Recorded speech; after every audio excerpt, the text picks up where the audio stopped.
So this past Thursday, I found myself at 11:15. Actually, I was a little late on my way to the 5th grade wing, just because that's what my schedule is every Thursday, spending 20 minutes with each of those classes. But when I opened the door to Mrs. Marish's room, normally I find this great learning environment and peace. And it was like a bolt of electricity hit me, you know? And it was from them that I found out that there was white smoke over the Sistine Chapel.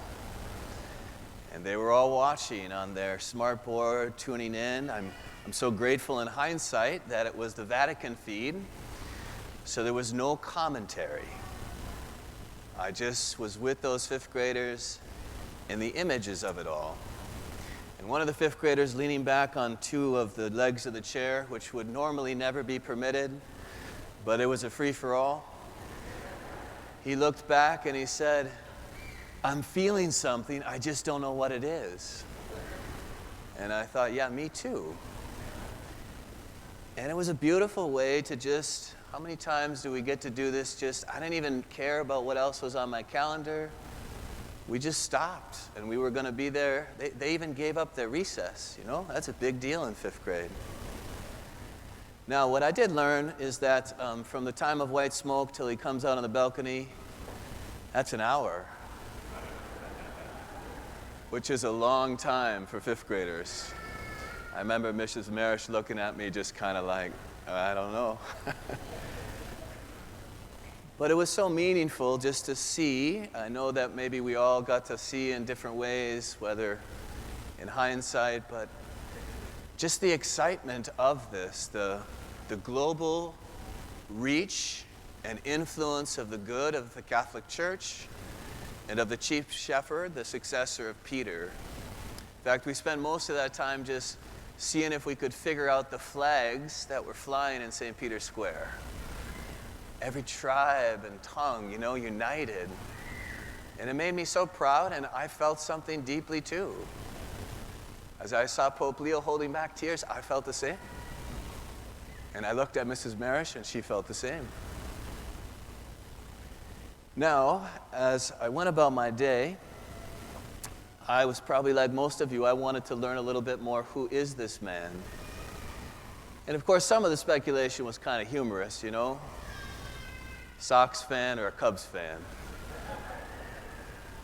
But actually, my experience was that any site I went to, secular or even Catholic, it was all filled with a kind of subtle anxiety. Who is he? What kind of pope is he going to be? And I literally felt all the joy and peace of that hour and a half with 5th graders just like going out of my heart. And there was a grace moment where I said, that's not the Lord's voice. I'm done with it. And I found myself from a really ardent place just praying for him. Because in a small way, very small way, I know something, maybe mothers and fathers know this in their own way, of what he will suffer for unity. I've been at a parish twice over, where you stand before the people as their pastor, but you're a virtual stranger. And for about a year, they're sizing you up. That's pretty normal. I know being pastor, I used to dream that I would suffer and be a martyr, maybe a little grandiose, huh? Like St. Francis Xavier in a distant land for mission, But I'm pretty convicted that if I'm going to be a martyr for anything, it's going to be unity. We live in such a divisive world. We want to categorize, we want instant interpretations, and ultimately it all boils back to our own heart. Do you remember Mark Twain? Where do all the problems and division and agitation in the world come from? Because a single person can't sit in their room in silence on their own and be at peace and be content.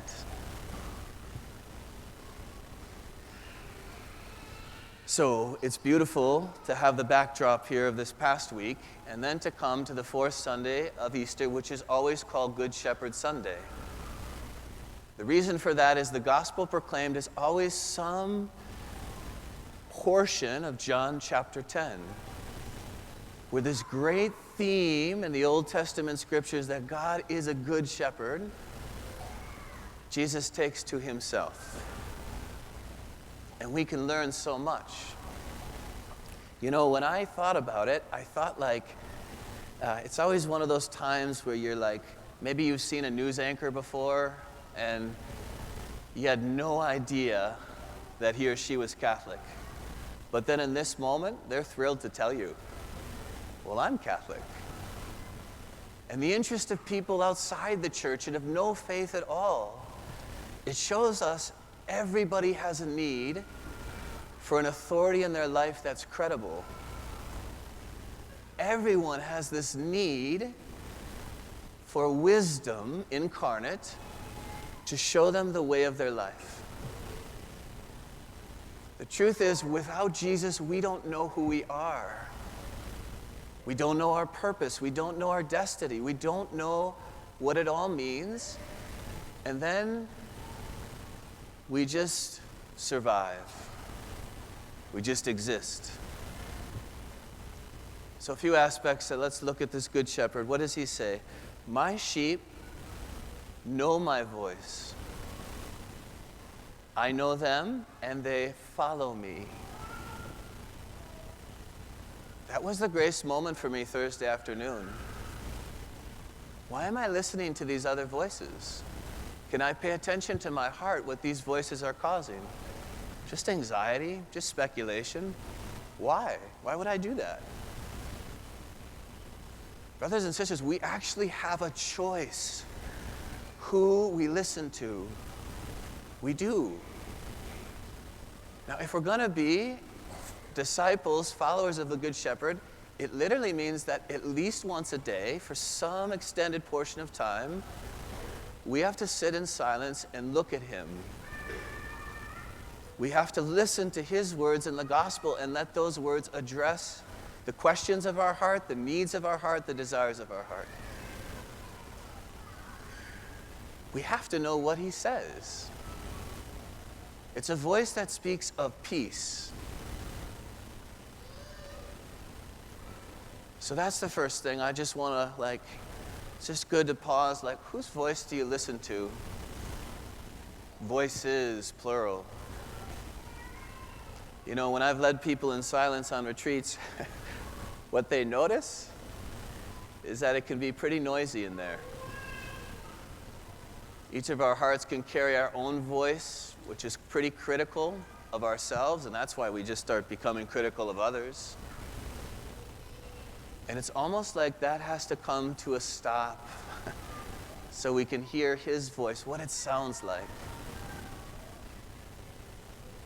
The second thing he says, which is, I've been fascinated by this for 2 weeks, he says, I have come to give my sheep eternal life, and they shall never perish. That word perishing and eternal life, what does that mean? You know, sometimes when we want to summarize the gospel in its entirety in one verse, what do we choose? John 3:16. Same thing. God so loved the world, he gave his only son, so that whoever believes in him might have eternal life and might never perish. But I've been thinking about this, and I think that pivotal verse, we don't even understand the depth of it. Because we think of eternal life as just unending time. And we really only engage it a lot when we think like we're getting towards the end of life, like Hail Mary pastime, and hopefully when I breathe my last, there's more time on the other side of that. And that's not eternity at all. Eternity is now. Eternity is that God lives outside of time. He and the Father are one. There's communion. And he stepped into 33 years of our time so that you and I could know eternity. This is what we're meant to taste at the Mass. Lift up your hearts. I know from experience, and I hope you're honest enough to know from experience, when I'm in time in a way that I am literally perishing. I am literally just trying to get through. Sometimes for me, when it's a full week, I just want to get to my recliner. And I'm perishing. And I also know the taste of eternity that breaks through here and now. That I can dwell secure in what Christ has given. This intimate, abiding communion. So another question for you to reflect on. Do you know what it's like to perish? You know, what's the philosopher who said the majority of modern people live lives of quiet desperation, perishing. And the third and final thing that has also captivated my heart a little bit is he says it twice, almost to emphasize, no one will take my sheep from my hand. No one will take my sheep from my Father's hand. What does that mean? Suppose if we take it seriously, it means that Christianity at its essence is actually not about seeking and searching for God, but it's the conviction born of the awareness in prayer that we've been found. He's found us. He's left the 99. He's found us. I belong to him.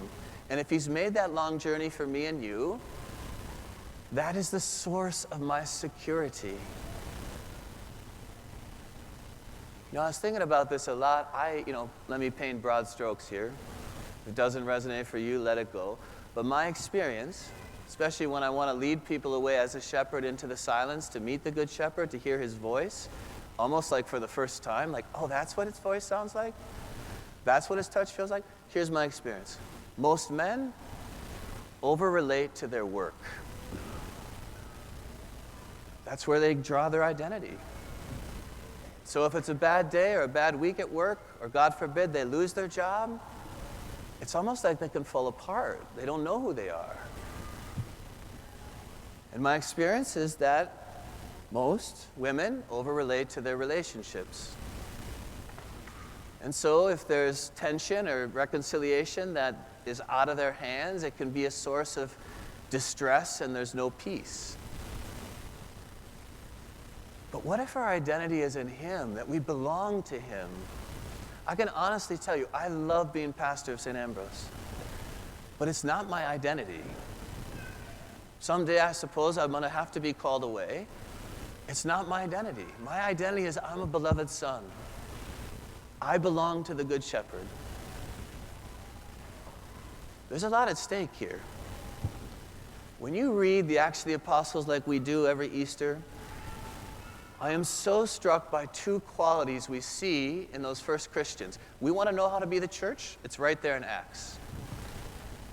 And these two qualities are resiliency and joy.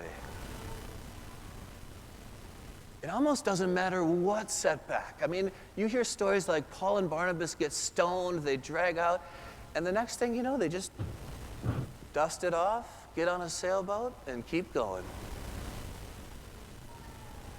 Their identity isn't in their success as missionaries.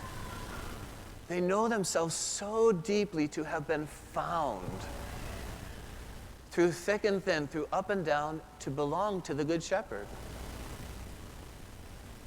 We so want this at St. Ambrose. One of the graces that came from the pandemic was the inspiration to start Catechesis of the Good Shepherd. So that children, little children, already, let's not underestimate, that they would begin to know the voice of the Good Shepherd.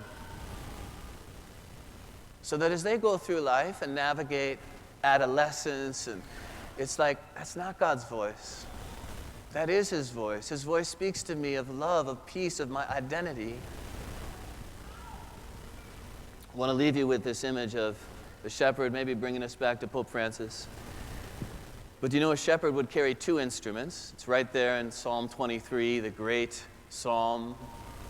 Even though I walk through the dark valley, I fear no evil, because you are there at my side with your rod and your staff. For us removed from the world of shepherd and sheep, these are different instruments. The rod is shorter, more blunt. The rod is a weapon to defend from the predators. Does Pope Francis carry a rod? He does not. He carries the staff. And the longer staff, more narrow, is meant to gently guide the sheep. In fact, I read from one shepherd, he said a lot of time, the sheep just like the feel of the staff on them because they know the shepherd's there. And it gives them peace and confidence and resiliency and joy. So much at stake. You know, if we don't know ourselves through the intimate experience of relationship with God, born of prayer and silence, as belonging to Him, our joy, we're just gonna be victims in life of circumstance. Really, it's a good week or a bad week. Ultimately, I'm not sure that matters. Do you know yourself this week as belonging to Him? Can you experience rest there? Recreation, excitement, joy. I don't know, all I can tell you, when I was reading those websites and whatever on Thursday afternoon, I thought to myself, God, those categories are so tired. There's no adventure there. It's just this sense of, I don't know, probably control. I can control it by categories. Instead, you and I are called to be sheep, called to listen to His voice. We're called to open our hearts here and now to eternity. Eternity is not for when we breathe our last, it's now. What a misery to not know Jesus. What a misery to not know the horizon of eternity. That everything in my life can be taken up and offered. And the greatest joy of our lives, my life, yours, is to know with utter conviction that we belong to Him.